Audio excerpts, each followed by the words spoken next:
So, this one's gonna be about another millionaire interview, which is actually something that I've started like some time ago, but I just somehow thought like, well, maybe I should go through another one. Maybe this is actually something that a lot of people are interested in, and maybe it is just cool also for me to go through it once again. And with that being said, let's see after the intro actually.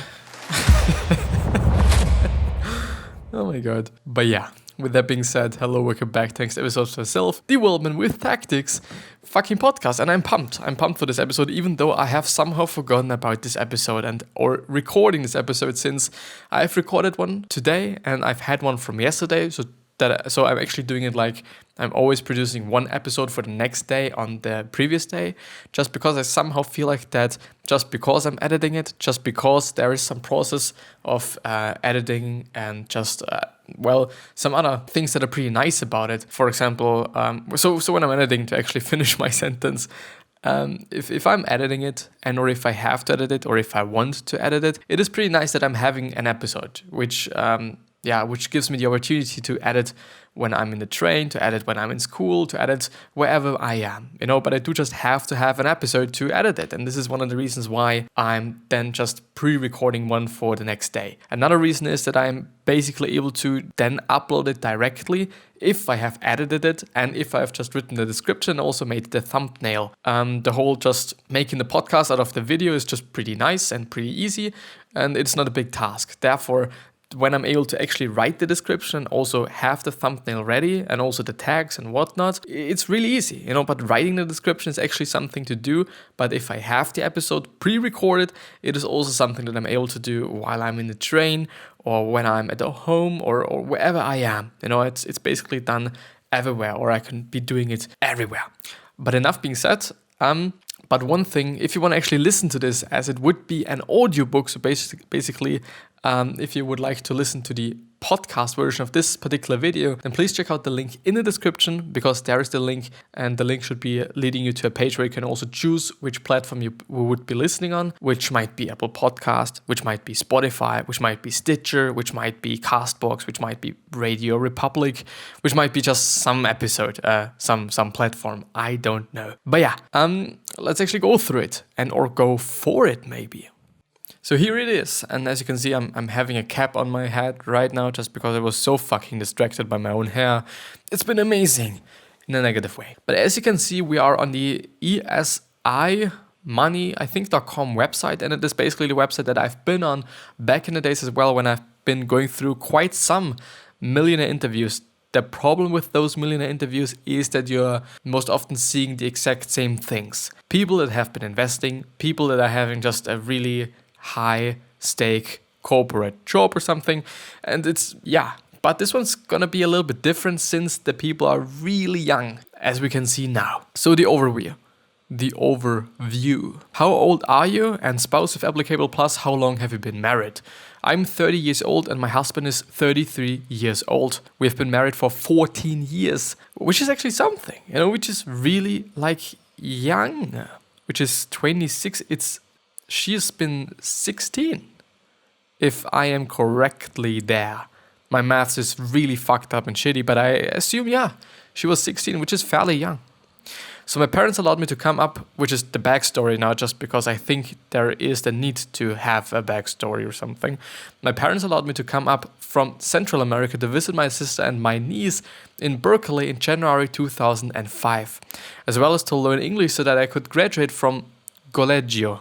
I see. I hated school, so I refused to take any English classes, but instead went to work at the coffee house next to the university campus. Immigration checking was more lax back then if you presented decent-looking papers. I assume, actually, in 2005. 2005, sorry. So my husband-to-be, HBB, was sitting at one of the tables studying something my first night of work. We chatted all evening. My English was bad and his Spanish was a little better than bad.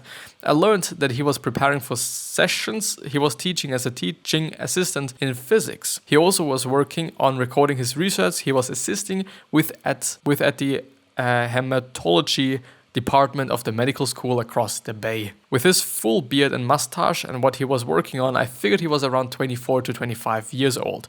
I learned later that he thought I was around 21 because I just needed one class to finish colegio, which I guess is actually how you pronounce it in Spanish, colegio, since it's actually really close to Italian, and I learned Italian. I'm really shit at it, but I learned it.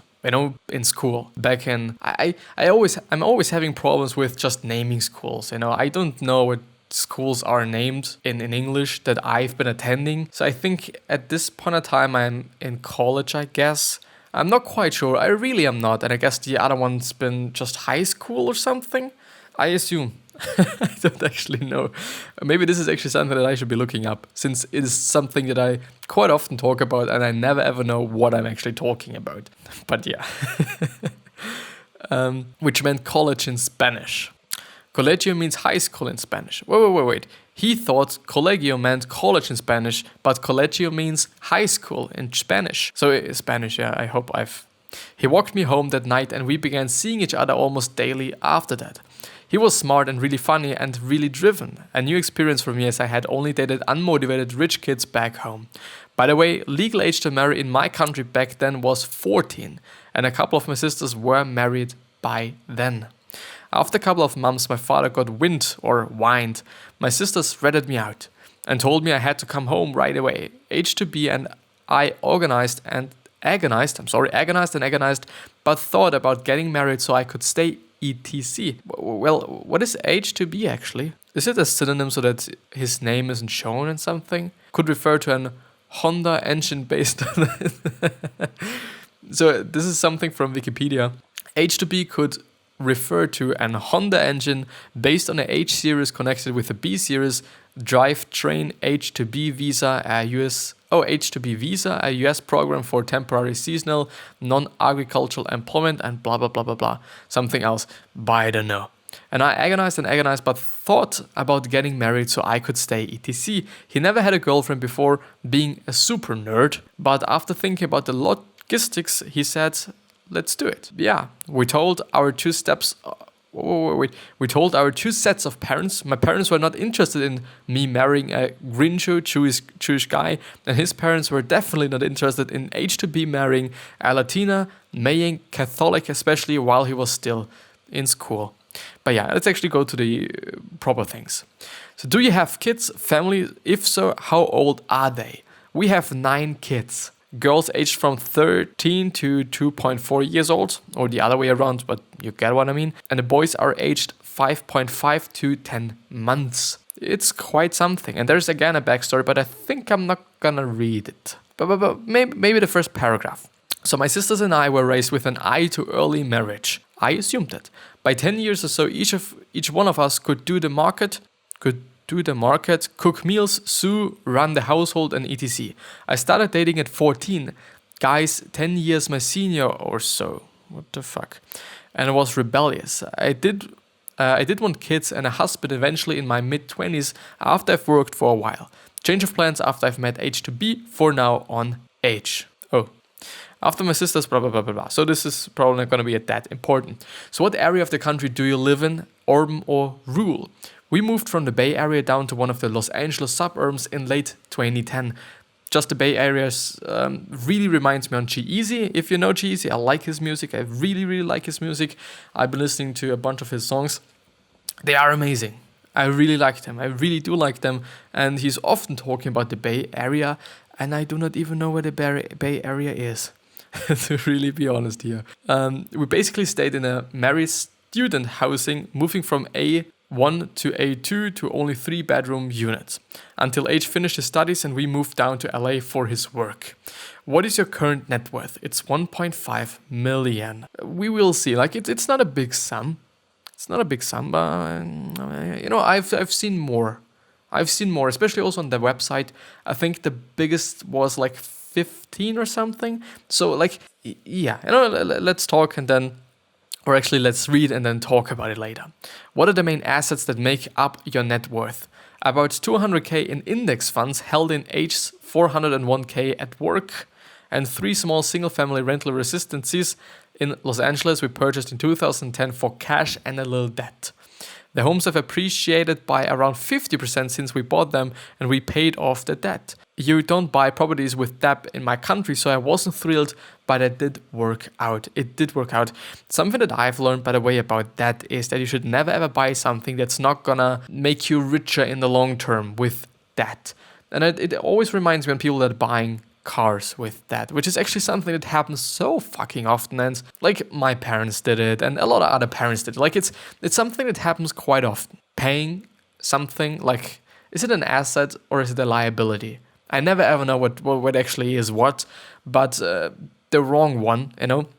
A lot of people buy the wrong things with debt, things that actually cost them even more after they've bought it, and something that's really not making them any money after they have bought it. It's something else with houses. It's something else with buying a flat with that, since you could also rent it, which is, I assume, the thing that they are doing or did then, but I don't know. But yeah, I know this is actually the quote-unquote right way to use your debt, to buy something that's actually making you more money in the long term, and it's not gonna drain your whole savings in the long term, which is kind of the wrong way to spend your debt, and or to actually accumulate debt as well in the first place, because like, yeah, spending that is something else, I guess. Earn. What is your job? I've been primarily a stay-at-home mom since the birth of our oldest girl. I did work at the university's childcare center while H attended university, and of course the coffee house. I also worked afternoon as an assistant to an architect in my hometown for almost 2 years before I came to the US. There weren't any child labor laws in my country growing up. Now our children and I handle the 3 rental homes.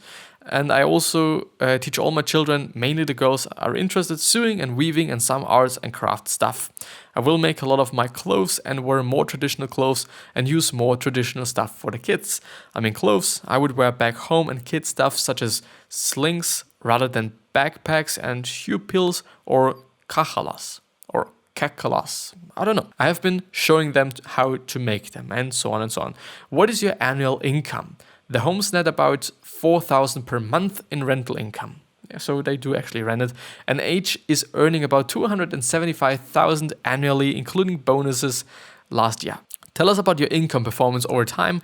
What was the starting salary of your first job? Wait, blah, blah, blah, blah, blah. When we first married, I made some money waitressing at the coffee house, and H made money as a research assistant and as a teaching assistant. H was able to upgrade his scholarship as a married student with kids, so we didn't have tuition, or really any housing costs. We did eat a lot of homemade beans, rice, tortillas, and vegetables during the first couple of years of our marriage. H wasn't really picky and was really skinny, and I did what was needed. So they actually were quite humble with what they were having, I guess, which is at least what I'm seeing. Things picked up when H turned 21. On the weekdays when he had no classes or wasn't working at the lab, H would go to Reno casinos to play blackjack. Really? As a hobby, he had picked up card counting. Co-workers, professors, friends from the lab and school would fund his play.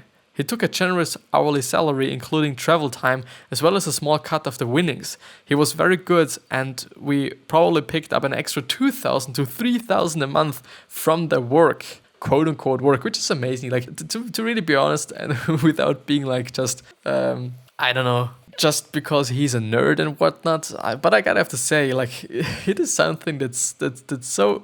I do not want to say nerdy just because it's really cool if you're able to do so, because you're actually a money-making machine, just until they notice, basically. When they notice that you're actually counting the cards and whatnot, then they're probably going to throw you out of the casino, which is something that we all can understand, I guess. But it's actually pretty cool, I like that. I really like that. But it's just something, it's actually so, I didn't really expect it, to be honest, and as I was reading it out, I also actually kind of doubted if it is actually true what she's talking about there, just because I wasn't really sure. I wasn't really sure if I should believe in it and whatnot, but I think I like, especially with 9 children and whatnot, so it's definitely not really ordinary. It's not really ordinary, at least not for, I would say, Western countries, because I'm then excluding like Central America and whatnot, which is actually Western countries as well. But like, yeah, America and Europe and whatsoever. So this is not really something, at least at this point in time,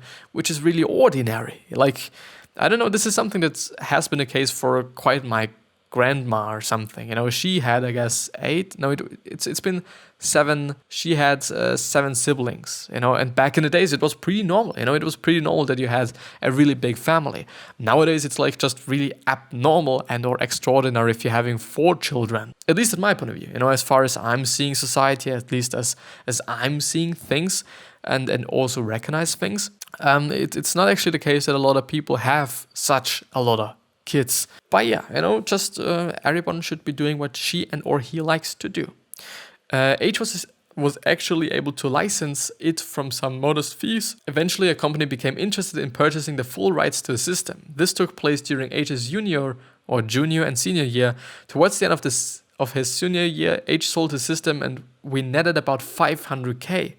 We used those funds to make large down payments on the 3 rental homes in LA. So he actually, just because I haven't read it completely, while working at the lab, H developed some computerized systems to track complicated details of the research being done. It turned out that the systems were applicable to much more than just his own lab. As more and more groups learned about the system, they began to ask to use it. So he licensed it and whatsoever, which is actually a pretty good way, I guess, you know? Yeah. After law school, H took a job at an LA law firm. His salary with bonuses has been growing steadily. What tips do you have for others who want to grow their career-related income? H and I have exactly the opposite advice to give. My advice, don't get married young and don't have a lot of kids. As the only staying at home full-time, I don't have a paid career. My choice, of course, and just kidding about marriage and kids.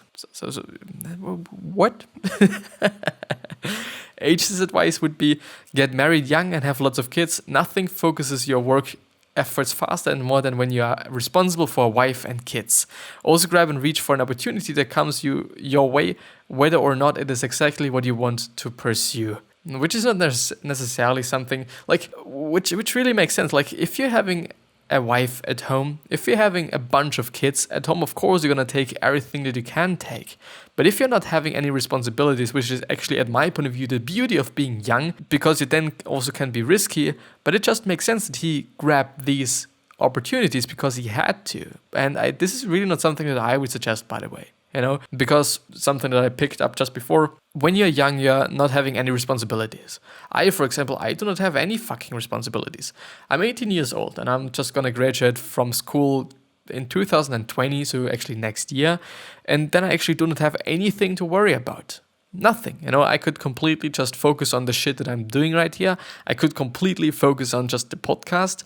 I could do that. Of course, I'm gonna work just besides that, just because I want to do that. And I could also go to university. I don't know, maybe this is also something that I'm gonna do, but I'm not quite sure about that yet. But yeah, you know, it's really beautiful if you're not having any responsibilities, if you can basically do what you want to do because you are young, you know. And the thing is, then you're actually able to try out a lot of things. Then you're actually able to do just a lot of things because there are no responsibilities. But when you're older and when you're having those responsibilities, it is not as easy to just do some risky shit, and just change your whole job in your mid-40s or something. You know, when you actually need money to sustain your kids that you're then having and the wife that you're then having and maybe other things, your debt and whatever you accumulated. Like, yeah, there are way more risks and there is way more things to be responsible for in the future. Probably, unless you're doing it like they did it, but it's also not really something that I can suggest somehow.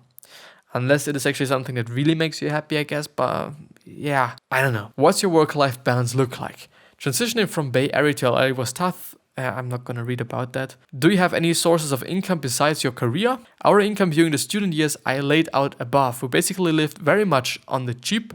Now our income is just H's salary plus bonuses plus rental income.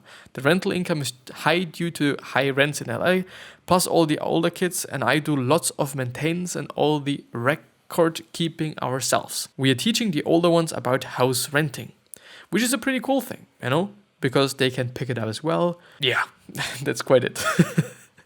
Save, what is your annual spending? It runs between 8,000 to 9,000 per month. Now, nothing like the old days. Wait, does it like mean, I assume it's been way less in the old days, but 8,000 to 9,000, it's really a lot. And I assume it's I'm just reading up, I'm gonna read it. Food probably runs about 1,000 per month, which is something that I can assume with just having so many kids. The kids in school struggle since they see their friends eating all kinds of stuff. I'm guessing they trade here and there. Of course, H's parents always bring junk over for the kids to snack on. Very appreciative. We have a large transport van now, plus H's 10-year-old Honda Accord, which he commutes with. That probably runs us another $600 per month between gas, insurance, and whatever. Kids stuff about $500 a month between clothes, diapers, gifts, etc., which is also something that I can assume, even though like 500 might be just really a lot, I guess. Rent about 3,000 per month for a 3-bedroom, one for us, one for the girls, bunk beds, and one for the boys' bunk beds. Utilities around 600, insurance is another 1,000, so, and then emergencies, primarily medical, but also car repairs, another 750 or so. H slips me $250 per month to do what I want for myself. I tend to spend it on kids' toys and my makeup and also haircuts. Do we have a budget?